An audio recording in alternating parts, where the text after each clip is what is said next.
Buenos días, amigos y hermanos en el Señor. Qué bueno es comenzar un nuevo día dándole gracias a Dios y pidiendo su bendición, su guía y sobre todo escuchando su palabra, lecturando según nuestro plan de lectura diaria la Biblia en un año. Hoy día nos toca domingo de epístolas, un nuevo libro. Y eso estamos contentos porque estamos avanzando y ahora entramos al libro de Gálatas, un fascinante libro de Gálatas. Según los comentaristas dicen que probablemente esta carta no es la primera, sino una segunda carta que escribió el apóstol Pablo. Tal vez la más intensa y la única que no contiene un agradecimiento ni una oración por los lectores. Tal vez se deba a que el motivo de escribirla era porque estaba en juego el Evangelio de Jesús y la salvación de los lectores a los cuales dirigía el apóstol Pablo su carta. Los Gálatas ya no estaban siguiendo las enseñanzas de Pablo, sino que se habían apartado a un evangelio diferente. Al parecer, algunos estaban pervirtiendo el evangelio de Cristo y enseñando que algunas prácticas judías eran necesarias para la salvación, entre ellas la circuncisión. El apóstol Pablo les recuerda que tanto él como Pedro, aunque eran judíos, también habían creído en Jesús, ya que nadie es justificado por las obras de la ley. Además, ellos mismos habían recibido el Espíritu al creer con fe y no por cumplir con ciertas prácticas religiosas. Por lo tanto, esta carta se cree que es una defensa fiel del Evangelio, la cual nos recuerda que para ser salvos de la ira de Dios no debemos agregar nada a la fe en Cristo. Esta fe es suficiente y nos llama a vivir en libertad, sirviendo y obedeciendo a Dios. Con esta breve introducción del libro de Gálatas, vamos a comenzar nuestra lectura de los capítulos del 1 al 3, no sin antes pedirle al Señor en oración que nos ayude a entender su palabra. Señor Jesús, Dios Todopoderoso, tú eres grande, poderoso, grande en salvación, victorioso, Señor. A ti nos hemos venido a refugiar y a pedirte, Señor, que nos guíes por el camino eterno. Guíanos, Señor Jesús, alumbra los ojos de nuestro entendimiento, danos sabiduría y ayúdanos a contemplar tu hermosura con temor y reverencia a tu santidad. Tu palabra dice que sed santos como yo soy santos, dices tú, Señor Jesús. Y tu palabra dice que nos santifica.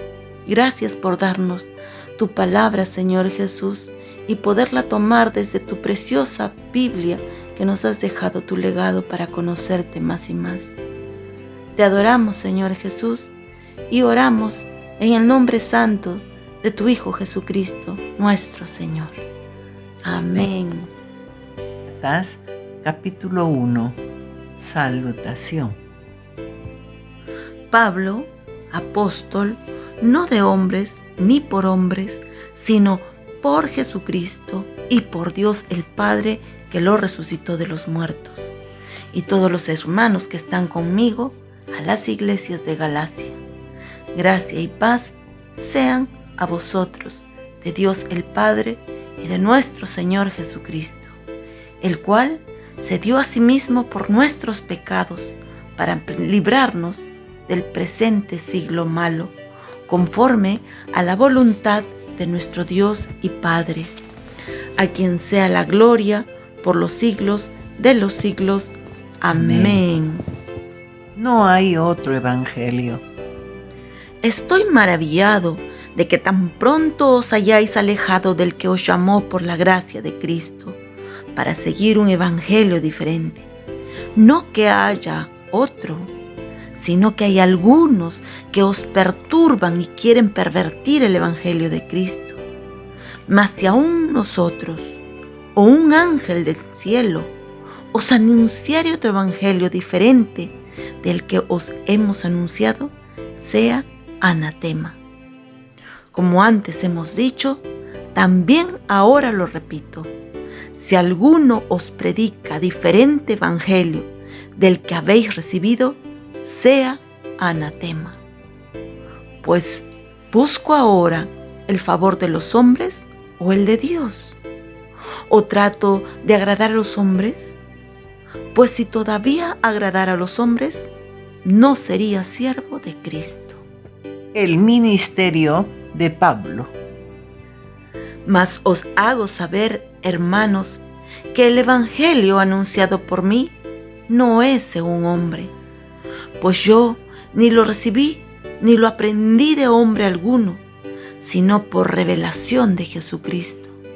Porque ya habéis oído acerca de mi conducta en otro tiempo en el judaísmo, que perseguía sobremanera la iglesia de Dios y la asolaba, y en el judaísmo aventajaba a muchos de mis contemporáneos en mi nación, siendo mucho más celoso de las tradiciones de mis padres. Pero cuando agradó a Dios, que me apartó desde el vientre de mi madre y me llamó por su gracia, revelar a su Hijo en mí, para que yo le predicase entre los gentiles, no consulté enseguida con carne y sangre, ni subí a Jerusalén a los que eran apóstoles antes que yo, sino que fui a Arabia y volví de nuevo a Damasco. Después, pasados 3 años, subí a Jerusalén para ver a Pedro y permanecí con él 15 días. Pero no vi a ningún otro de los apóstoles, sino a Jacobo, el hermano del Señor. En esto que os escribo, he aquí delante de Dios que no miento.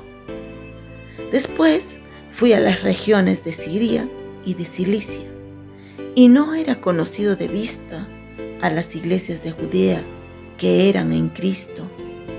Solamente oían decir: aquel que en otro tiempo nos perseguía, ahora predica la fe que en otro tiempo asolaba, y glorificaban a Dios en mí. Gálatas, capítulo 2. Después, pasado 14 años, subí otra vez a Jerusalén con Bernabé, llevando también conmigo a Tito, pero subí según una revelación, y para no correr o haber corrido en vano, expuse en privado a los que tenían cierta reputación el evangelio que predico entre los gentiles. Mas ni aun Tito, que estaba conmigo, con todo y ser griego, fue obligado a circuncidarse. Y esto a pesar de los falsos hermanos introducidos a escondidas que entraban para espiar nuestra libertad que tenemos en Cristo Jesús, para reducirnos a esclavitud, a los cuales ni por un momento accedimos a someternos, para que la verdad del evangelio permaneciese con vosotros. Pero de los que tenían reputación de ser algo, lo que hayan sido en otro tiempo nada me importa, Dios no hace acepción de personas. A mí, pues, los de reputación nada nuevo me comunicaron. Antes, por el contrario, como vieron que me había sido encomendado el evangelio de la incircuncisión, como a Pedro el de la circuncisión, pues el que actuó en Pedro para el apostolado de la circuncisión, actuó también en mí para con los gentiles. Y reconociendo la gracia que me había sido dada, Jacobo, Cefas y Juan, que eran considerados como columnas, nos dieron a mí y a Bernabé la diestra en señal de compañerismo, para que nosotros fuésemos a los gentiles y ellos a la circuncisión. Solamente nos pidieron que nos acordásemos de los pobres, lo cual también procuré con diligencia hacer. Pablo reprende a Pedro en Antioquía. Pero cuando Pedro vino a Antioquía, le resistí cara a cara porque era de condenar. Pues antes que viniesen algunos de parte de Jacobo, comía con los gentiles, pero después que vinieron, se retraía y se apartaba, porque tenía miedo de los de la circuncisión. Y en su simulación participaban también los otros judíos, de tal manera que aún Bernabé fue también arrastrado por la hipocresía de ellos. Pero cuando vi que no andaban rectamente conforme a la verdad del Evangelio, dije a Pedro delante de todos: si tú, siendo judío, vives como los gentiles y no como judío, ¿por qué obligas a los gentiles a judaizar? Nosotros, judíos de nacimiento y no pecadores de entre los gentiles, sabiendo que el hombre no es justificado por las obras de la ley, sino por la fe de Jesucristo, nosotros también hemos creído en Jesucristo para ser justificados por la fe de Cristo y no por las obras de la ley, por cuanto por las obras de la ley nadie será justificado. Y si buscando ser justificados en Cristo, también nosotros somos hallados pecadores, ¿es por eso Cristo ministro de pecado? En ninguna manera. Porque si las cosas que destruí, las mismas vuelvo a edificar, transgresor me hago. Porque yo por la ley soy muerto para la ley, a fin de vivir para Dios. Con Cristo estoy juntamente crucificado, y ya no vivo yo, mas vive Cristo en mí. Y lo que ahora vivo en la carne, lo vivo en la fe del Hijo de Dios, el cual me amó y se entregó a sí mismo por mí. No desecho la gracia de Dios, pues si por la ley fuese la justicia, entonces por demás murió Cristo. Gálatas capítulo 3. El Espíritu se recibe por la fe. Oh Gálatas insensatos, ¿quién os fascinó para no obedecer a la verdad? A vosotros, ante cuyos ojos Jesucristo fue ya presentado claramente entre vosotros como crucificado. Esto solo quiero saber de vosotros: ¿recibisteis el Espíritu por las obras de la ley o por el oír con fe? ¿Tan necios sois? Habiendo comenzado por el Espíritu, ¿ahora vais a acabar por la carne? ¿Tantas cosas habéis padecido en vano? Si es que realmente fue en vano. Aquel pues que os suministra el Espíritu y hace maravillas entre vosotros, ¿lo hace por las obras de la ley o por el oír con fe? El pacto de Dios con Abraham. Así Abraham creyó a Dios y le fue contado por justicia. Sabed, por tanto, que los que son de fe, estos son hijos de Abraham.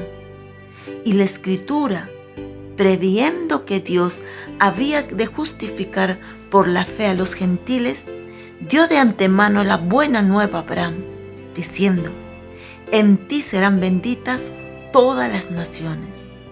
De modo que los de la fe son bendecidos con el creyente Abraham.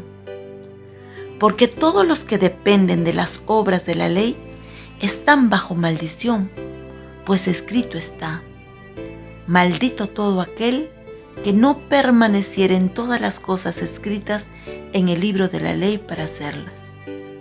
Y que por la ley ninguno se justifica para con Dios. Es evidente, porque el justo por la fe vivirá. Y la ley no es de fe, sino que dice: el que hiciere estas cosas vivirá por ellas. Cristo nos redimió de la maldición de la ley, hecho por nosotros maldición, porque está escrito: maldito todo el que es colgado en un madero. Para que en Cristo Jesús las bendiciones de Abraham alcanzase a los gentiles, a fin de que por la fe recibiésemos la promesa del Espíritu. Hermanos, hablo en términos humanos. Un pacto, aunque sea de hombre, una vez ratificado, nadie lo invalida ni le añade.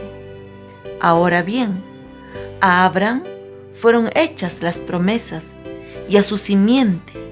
No dice y a las simientes, como si hablase de muchos, sino como de uno, y a su simiente, la cual es Cristo. Esto pues digo: el pacto previamente ratificado por Dios para con Cristo. La ley que vino 430 años después no lo abroga para invalidar la promesa. Porque si la herencia es por la ley, ya no es por la promesa. Pero Dios le concedió a Abraham mediante la promesa. El propósito de la ley. Entonces, ¿para qué sirve la ley? Fue añadida a causa de las transgresiones, hasta que viniese la simiente, a quien fue hecha la promesa, y fue ordenada por medio de ángeles en mano de un mediador. Y el mediador no lo es de uno solo, pero Dios es uno. Luego, ¿la ley es contraria a las promesas de Dios? En ninguna manera, porque si la ley dada pudiera vivificar, la justicia fuera verdaderamente por la ley. Mas la Escritura lo encerró todo bajo pecado, para que la promesa, que es por la fe en Jesucristo, fuese dada a los creyentes. Pero antes que viniese la fe, estábamos confinados bajo la ley, encerrados para aquella fe que iba a ser revelada. De manera que la ley ha sido nuestro ayo para llevarnos a Cristo, a fin de que fuésemos justificados por la fe. Pero venida la fe, ya no estamos bajo ayo, pues todos sois hijos de Dios por la fe en Cristo Jesús. Porque todos los que habéis sido bautizados en Cristo, de Cristo estáis revestidos. Ya no hay judío ni griego, no hay esclavo ni libre, no hay varón ni mujer, porque todos vosotros sois uno en Cristo Jesús. Y si vosotros sois de Cristo, ciertamente linaje de Abraham sois y heredero según la promesa. Aleluya, gloria a Dios. Amén. Esto es palabra de Dios. Lo recibimos, Señor. Esperamos que te hayas edificado con el mensaje de hoy y que lo compartas con otros. Por favor, haz planes para unirte a nosotros para una nueva lectura diaria, la Biblia en un año. Bendiciones y hasta mañana, si Dios lo permite.